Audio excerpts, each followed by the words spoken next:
नमस्ते guys, welcome beginners. आज चाहिँ हामी आलुदम पकाउँदैछौँ। यहाँ मैले सानो आलु लिएर राखेको छु।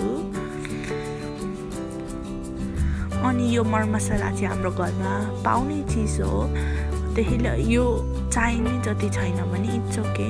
म बाह्र मसला, सब्जीको मसला, नुन, रातो धुलो खोर्सानी, टर्मरिक अनि अलिकति टेस्टिङ राखेको छु। अनि मैले यो स्मल बटुकामा चाहिँ तेल राखेको छु। यो चाहिने सामानहरू चाहिँ हाम्रो घरमा इजिली मिल्छ। यहाँ खोर्सानी यसरी काटेर राखेको छु। यो प्याज मैले अलिक ठुलो स्टाइलमा काटेको छु। यो मैले डाई स्टाइलले त्यो टमाटर, चप्ड जिन्जर अनि गार्लिक अनि कोरियान्डर लास्टको लागि चाहिँ। अब यति नै हो चाहिने चिजहरू। मेरो हातहरू देख्न सक्नुहुन्छ। अनि सरी, मेरोमा फोन युज गर्दैछु अहिले सुट गर्दाखेरि। मेरो यो सेकेन्ड भिडियो, मेरो फर्स्ट भिडियोलाई नि प्लिज हेरिदिनु होला। अब यो मैले प्यानमा अलरेडी रेडी बनाइसकेँ। अनि मैले यहाँनिर आलु हालेँ। आलु चाहिँ मलाई फ्राई गरेको यतिखेर साह्रै मिठो लाग्छ। तपाईँहरूको नि यसरी फ्राई गर्नु होला। अनि मैले यहाँ तेल हालेको छु। अहिलेको सबै तेल चाहिँ नयुज गर्नु होला, आधी जस्तो गर्नु होला। अनि मैले यो तेलमा चाहिँ अलिकति त्यो हालेँ, बेसार अहिलेको। तपाईँहरूले नि हाल्नु होला, यदि नहाल्ने भने इट्स योर चोइस। देख्न सक्नुहुन्छ मेरो आलु चाहिँ अलिक रातो रातो हुँदै गयो। अब चाहिँ म यसलाई तार्छु। यहाँनिर मजाले तेल निकालेर तालेर चाहिँ एउटा बटुकोमा राख्छु। अब यहाँ हाम्रो अघिको लेफ्ट ओभर तेल हो। अनि मैले अलिकति तेल एड गरेर यहाँनिर बाह्र मसला मिक्स गरिदिएँ। यो बाह्र मसला चाहिँ साह्रै मिठो गन्ध आउँछ। तपाईँहरू मन पर्दैन भने कम्ती हाल्नु होला। मैले गार्लिक अनि जिन्जर चप्ड हालेको छु। यसले नि कस्तो मिठो गनाउँछ खाँदा फेरि। त्यसै नै म चाहिँ हाल्छु। तपाईँहरूको ओपिनियन हो, मनपर्छ भने हाल्नु होला, मन पर्दैन भने नहाल्नु होला, इट्स अप्सन हो। तर मलाई चाहिँ मिठो लागेरै हालेको हुन्छु। यतिखेर साह्रै मिठो बनाइरहेको छ। म यसलाई राम्ररी स्प्रेड गरेर चलाउँछु, नभए यिनीहरू डढ्छ। अब यहाँ हेर्नु, मैले यहाँनिर प्याज अनि खोर्सानी चाहिँ हालेँ अहिलेको डाई स्टाइलमा काटेको।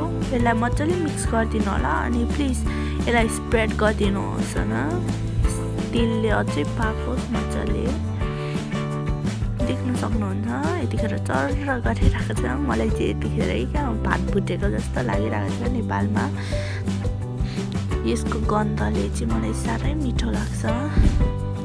नेपालको भात भुटेको याद दिलाउँछ, तपाईँलाई थाहा छ नि। अब यहाँ देख्नुहुन्छ मैले यसलाई कन्सटेन्टली चलाइरहेको छु, किनकि मलाई चाहिँ मेरो प्याजहरू बेसी डढेको मन पर्दैन। मैले यहाँ टर्मरिक हालेर फेरि चलाइरहेको छु। यसलाई चाहिँ मजाले त्यो गरिदिनु होला, पकाइदिनु होला नडराइकन।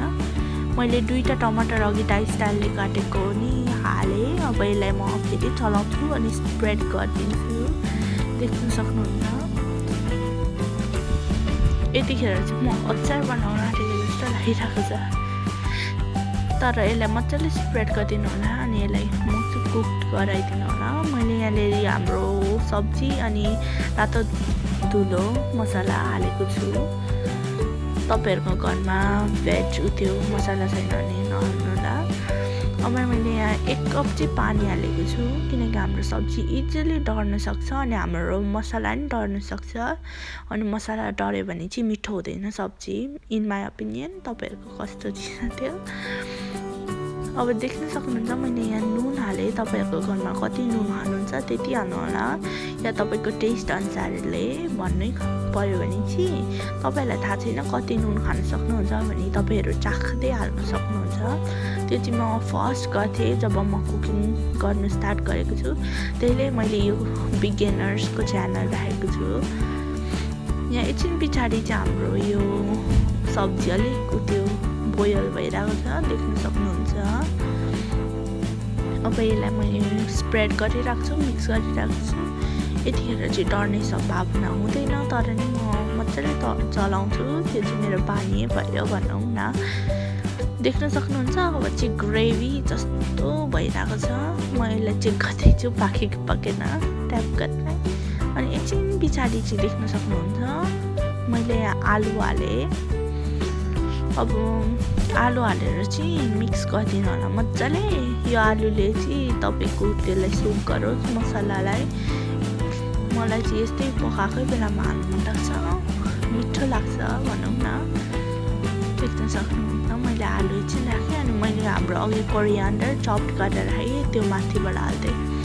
मलाई चाहिँ यस्तो गऱ्यो भने हाम्रो सब्जी साह्रै मिठो जस्तो देख्छ अनि खानु खम जस्तो लाग्छ। अनि तपाईँहरू नि यसरी माथिदेखि हाल्नु होला। देख्न सक्नुहुन्छ हाम्रो सब्जी पाक्यो। नमस्ते गाइस, वेलकम बिगिनर्स। आज चाहिँ हामी आलुदम पकाउँदैछौँ। यहाँ मैले सानो आलु लिएर राखेको छु।